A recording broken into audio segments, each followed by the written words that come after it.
كيفكن؟ شو أخباركن؟ اليوم الفيديو بناتي بحت للصبايا فقط، لأنه حيكون كله روتين، حيكون كله تنظيفات وتنسيقات والقصص هاي. امبارح بعد ما نمت لمي بالليل ما بعرف شو صار لي، هيك حطيت راسي ونمت غفيت هيك لشي الساعة 2 تقريبا.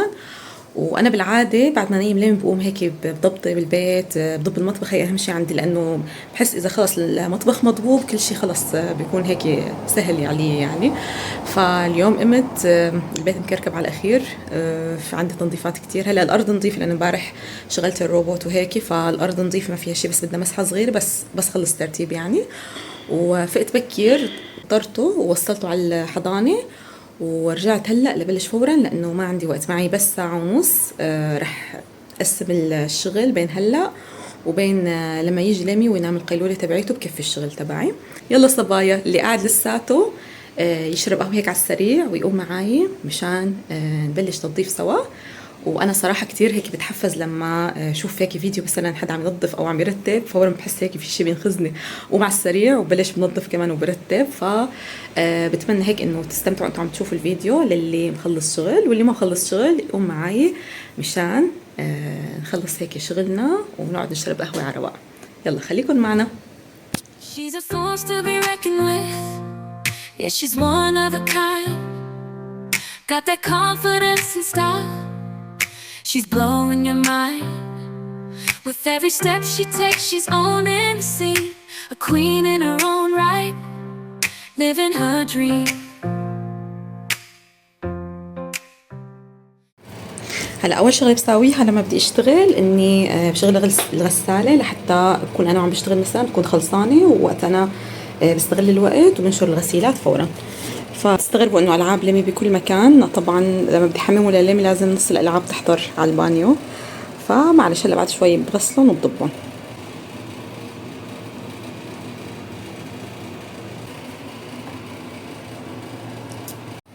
هلا بستخدم انا هذا بيروس كولر اكسبرت. هلا اكثر شيء عجبني هاي الماركات، هاي الماركه اول شيء ريحتها كثير طيبه، وثاني شيء بحس الغسيل كثير بينضاف. وجبت منه هذا كمان عند البيم، صاير مثل بطري القماش، يموش اسمه، كمان جبت منه. فهلا مع بعض كمان رح نحطهم مشان تطلع الريحه كثير حلوه. نحط هيك طبله وحده. تمام. هلا على الفيديو شوفوا شو بين عندي، بين عندي هون. هي لي زمن ما مسحتها، فرح امسحها على السريع وبعدين بشغل الغساله. هاي هيك مسحها على السريع. هاي المنطقة كتير بحاول اهتم فيها، لانه الماكينة القديمة عندي ما كتير اهتميت فيها، فصار كتير يجمع هيك غبرة، وصار يجمع احيانا. كنت استخدم من قبل دواء الغسيل هذا اللي بيكون بودرة يعني، فقررت اني احول على هذا السائل، منه انضف ومنه هيك حسيت القماش بضل اطرى يعني. هلا رح نحط هذا على 190 درجة وخليه على مهلة تشتغل. بنات هلا انا رح اساوي هيك تنظيف سريع، يعني ما رح يكون هيك تنظيف عميق، فرح احاول على السريع اخلص، فان شاء الله لحق.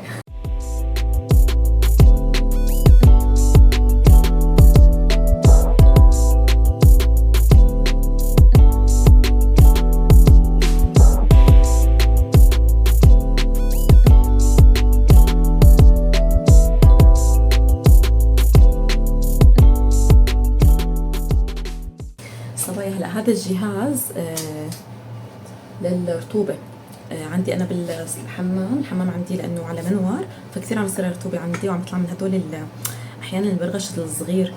ففكرنا شو ممكن نعمل، لأنه نحن عندنا مروحة مشان هيك تغير الهواء، فاتحين باب الحمام مشان كمان تروح الرطوبة من قلب الحمام، ومع ذلك عم يضل. فجبنا هذا الجهاز، كتير ممنونة منه عن جد. الماركة تبعته بحط لكم اياهم بصندوق الوصف. هنقل عندي البرغش كتير بقلب الحمام، فاللي عنده هاي المشكلة نصيحة يجيب منه.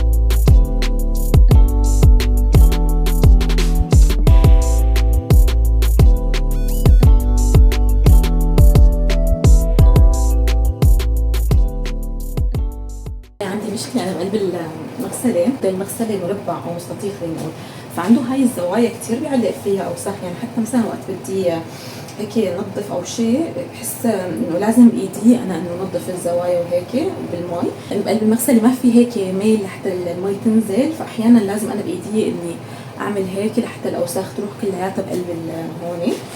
فهاي نقطه سيئه. فان شاء الله بالمستقبل عم فكر يعني ممكن نغير، نعمل تغييرات بقلب الحمام ومنها تغييرات بهاي المغسله كمان، لانه عم يصعب علي الشغل هيك.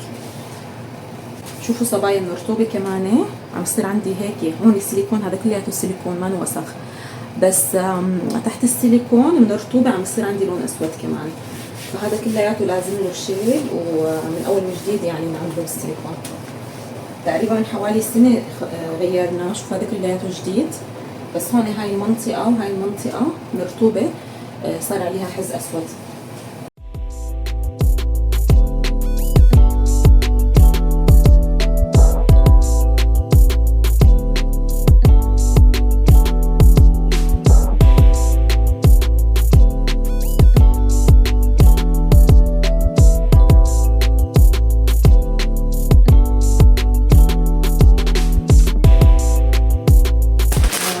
صبايا بالنسبه للحمام بالعاده انا بستخدم هدول المحارم بالعكس لا اسمهم سليب بيب، كثير حبيتهم. هلا هدول صايرين للارض، حاطين عليها الرسم انه هاي بتصير لمساحه الارض، بس انا بصراحه ما ضل عندي من المحارم الصغيره، فهدول ما استخدمتهم، فقلت ممكن اني استغلهم هلا مشان مسح مثلا الاسطح بالحمام، لانه بيجوا هدول معقمين كانكم عم تحطوا جيف او عم تحطوا مواد تنظيف يعني، فما في داعي انكم تفركوا كثير وتكبوا مي ومدري شو. فانا بالحمام او بالتواليت الله يعزكم بمسحوا كلياتها بهاي المحارم، طبعا من جوا بنظفوا بالفرشاي اكيد يعني، بس الاسطح الخارجيه كلها بمسحها بهذه المحارم.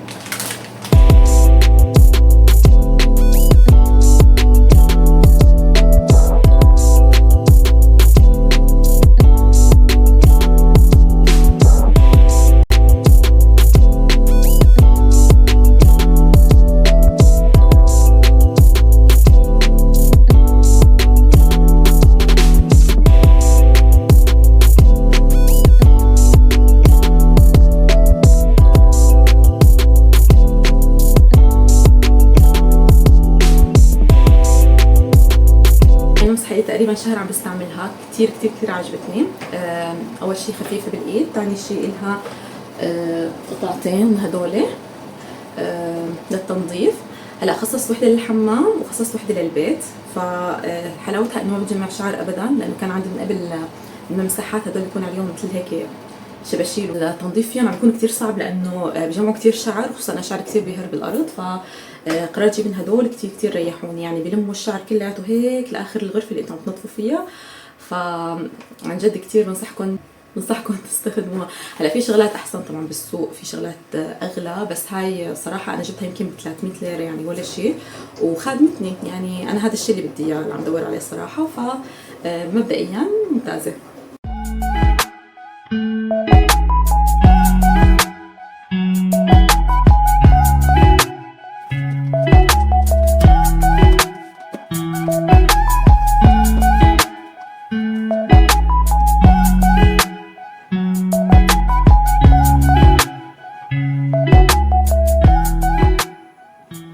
وهلا صبايا جينا على المطبخ الصبح فطرنا انا ولمي قبل ما يروح على الروضه، فطرت على السريع، فهلا بضب على السريع كمان. وفي عندي كم شغل لازم اشليها على الايد، لانه احيانا مثلا البلاستيك وهي القصص اللي بتروح الوانها انا دائما بغسلها على ايدي، ما فيني اضمن الجلايه، فخليكم معي.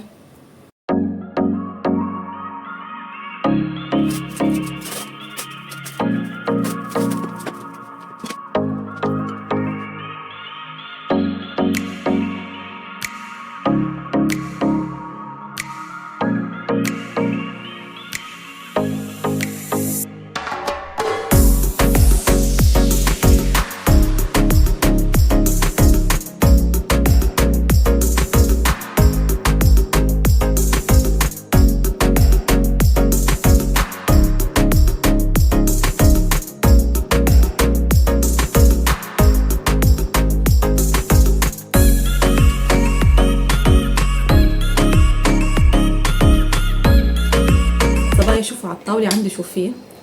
مين بيحزر هدول شو؟ هلا هدول من شجرة الصنوبر، تقريبا من حوالي 3 شهور جمعناهم أنا وليمي. فقررت وقت جمعتهم قلت بدنا نعمل اكتيفيتي أنا وليمي فيهم، فتقريبا من حوالي شهر هيك طلعنا ألوان وعملنا زيناهم هيك لوناهم بالألوان. فليمي كتير حبون، حب الموضوع يعني. وأنا كمان ما حبيت أبدا إني كبهم، لأنه هيك حسيتهم إني ذكرى كتير حلوة لذيذة من ليمي. فقررت إني أحطهم بهيك ما بعرف شو يسموه، هيك علبة صغيرة أزاز وحطيتها عندي على الطاولة. فكل يوم الصبح هيك لما بقعد بفطر كذا بكون قدامي، فبتذكر هاي اللحظات الحلوة كيف هيك لونا أنا وياه، وكتير بنبسط هيك بتفائل. ف حبيت إني ورجيكم إياهم، أول أثر فني لليمي. إذا أجيتكم هلأ هون تحت هدول الغلاءات رح تنجلطوا على كثر العجقة الموجودة. فجبت هلأ منظمات، ورح أجيب كمان أكثر، لازمني أكثر من هيك. بس اكتب العدد عندي، رح أنا وياكم نعمل هيك فلوج صغير كيف رح ننظم أنا تحت المجلة كمان مشان شجعكم تتحمسوا. جبت من هاي هلا عندي أنا جلاية وكل شيء، وبيشقع بالجلاية فقط. في بعض الشغلات بحب أنا دايما أجليها بإيدي، يعني مثل شغلات البلاستيك، الشغلات اللي ممكن يروح لونها. فجبت هلا هذا بينطوى هيك هاي الطريقة، وتنظيفه كتير سهل. فحبيت أجيب منه لأنه كان عندي من قبل كمان هيك علاقة للصحون، بس كان معدن فصار يصدي. فصراحة حبيت هذا النوع وكمان ما بياخد مساحة وقت بضبه.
هلا نظفت، خلصت نص المطبخ تقريبا، باقي لي مسح الارض. رح روح جيب ليمي، اول شي لازم اشرب مي.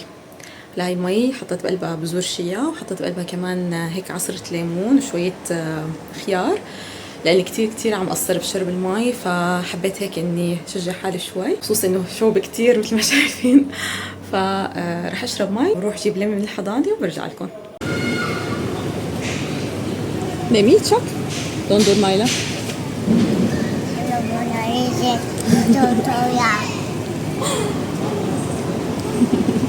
هادي كيا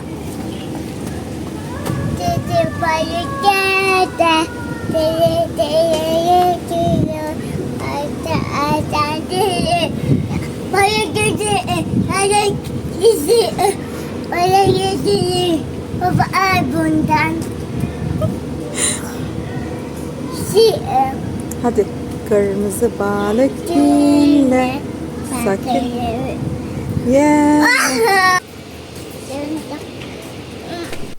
حبيت اليوم اعمل اكلة حلوة هيك باردة من الشي اللي عندي اياه بالبيت. فطلعت شو هيك شو في ما في. فلقيت عندي بسكويت سادة وبودينج، فقررت اني اسوي هاي طبقات البسكويت السادة وبيناتها البودينج.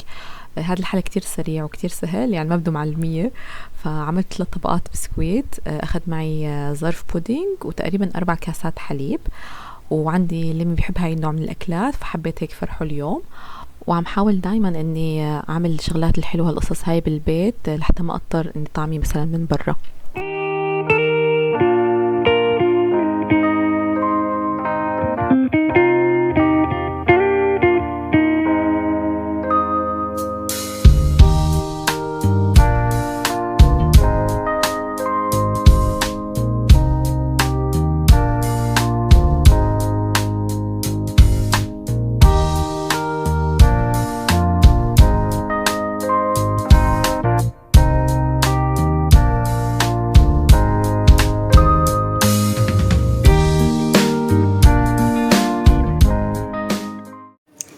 يا جماعة هلا طلعت من البراد وخفقت هيك كريمة، هاي كريمة الشانتي، فما بعرف خاطر وحطها فوقها ولا لا، راح ينتزع الوش تبعها، ما عندي فكرة ابدا ابدا.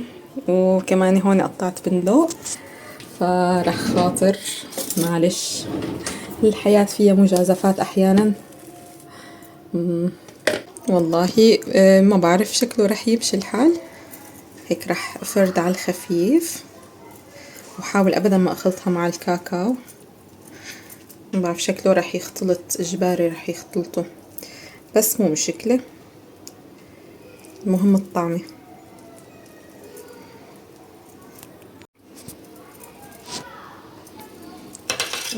الكريمة كانت قليلة، بس حاولت قد ما فيني غطي الوش يعني. انشر البندق فوقها. هلا اخترت البندق لانه لامي كتير بيحبه وما بيعملوا حساسية. وهلا رح رش هيك فوقها شوية جوز هند، فيها بالبراد شي 3 ساعات او 4 ساعات، وبعدين بنشوف الطعمة. واخيرا صبايا فرطت عن جد، من الصبح لهلا لسه ما قعدت. صار وقت القهوة، لأنه من الصبح ما شربت قهوة وحاسة حالي عن جد هيك بدي إعادة ضبط مصنع مثل ما بيقولوا. إن شاء الله تكونوا استفدتوا، تسليتوا، وصار عندكم هيك مثل موتيفيشن لحتى هيك تقوموا تتحركوا شوي، لأنه بعرف العالم أحيانا هيك بالشوب الواحد بحس إنه ما هيك ما خرج كتير يتحرك، يعني هيك على الشوب والدبا الواحد بحس حاله هيك متكسلن شوي. حسيت حالي تعبت زيادة اليوم، هيك حسيت كله ركض من الصبح عم بركض بس احيانا بصفن وبقول انه الحمد لله على نعمة الروتين. عن جد انه في ناس كتير ما قادرة تعمل روتين بحياتها، طبعا بسبب ضغط شغل، نمط حياة مختلف. يعني أنا بتذكر حالي أنا مثلا من حوالي 3 سنين وقت كنت أشتغل ما كان عندي روتين بحياتي، يعني كنت من الصباح لآخر النهار بس بالشغل. بيتي بس بشوفه بالعطل نهاية الأسبوع يعني. بهذا الفيديو ما كتير شفتوا ليمي، لأنه كان ليمي جنبي ما حقدر اسوي هذا الشغل كلياته، فحاولت اني استغل الوقت انه هو بالروضة، وهلا هو وقت القيلولة تبعيته، فاستغليت الوقت هذا. عن جد انا اليوم زعلانة، يمكن عرفتوا لحالكم شو السبب. في كتير صبايا او ما بعرف ناس عم تشوف الفيديو بس ما حدا عم يشترك بالقناة، وما حدا عم يحط لايك، وما حدا عم يتفاعل. ف... فشو بتخسروا؟ هلا فورا فيكم تنزلوا تعملوا اشتراك على القناة وتفعلوا زر الجرس وتعملوا لايك للفيديو، وإذا هيك كان عندكم وقت تكتبوا لي تعليق. جد رح تفرحوني كتير ورح تشجعوني كمان اني اقدر كمل، لانه وقت انا مثلا عم بعمل فيديوهات وعم منتج وعم بعمل عن جد كتير عم ياخد مني وقت، خصوصي انه انا عندي مثلا بيبي صغير، فهذا الشغل كلياته عم يكون بعد ما هو ينام. ف يعني عندي شغف بهذا الموضوع، بس كمان بدي دعم وتشجيع منكم انتم لحتى انا هيك يكون عندي دافع انه مثلا العالم عم تشوف الفيديو عم تشترك بالقناة، معناتها المحتوى عم يعجبها، معناتها هذا الشيء عم ساويه في له اثر. فبليز ما تخجلوني، هيك انزلوا هلا فورا حطوا لي لايكات واشتركوا بالقناة، وبحبكم كتير كتير. ان شاء الله يكون عجبكم الفيديو اليوم، وان شاء الله هيك بالايام الجايه رح نعمل كتير روتينات وشغلات هيك تنظيمات وهالقصص هاي، لانه انا عندي بالبيت كتير قصص ماني مخلصتها بالبيت صراحه. لما انتقلنا على هذا البيت كنت لسه اول ولادتي وما كان عندي كتير وقت، كنت هيك متخبطه بين بيبي جديد وبيت جديد، ففي كتير شغلات لسه أنا ماني مخلصتها، وحابة إنه على قناتي شارك معكم أنا شو التغييرات اللي حساويها بالبيت وشو القصص اللي بدها تنظيم. كمان أنتوا تشجعوني إني بلش بهذا الموضوع، وانتوا تتشجعوا كمان إذا عندكم مثلا شغلات لسه ما مخلصينها وقصص هيك متراكمة عليكم، إنه نساويها سوا. عن جد كتير كتير بحبكم، وبشوفكم إن شاء الله بالفيديو الجاي. باي باي.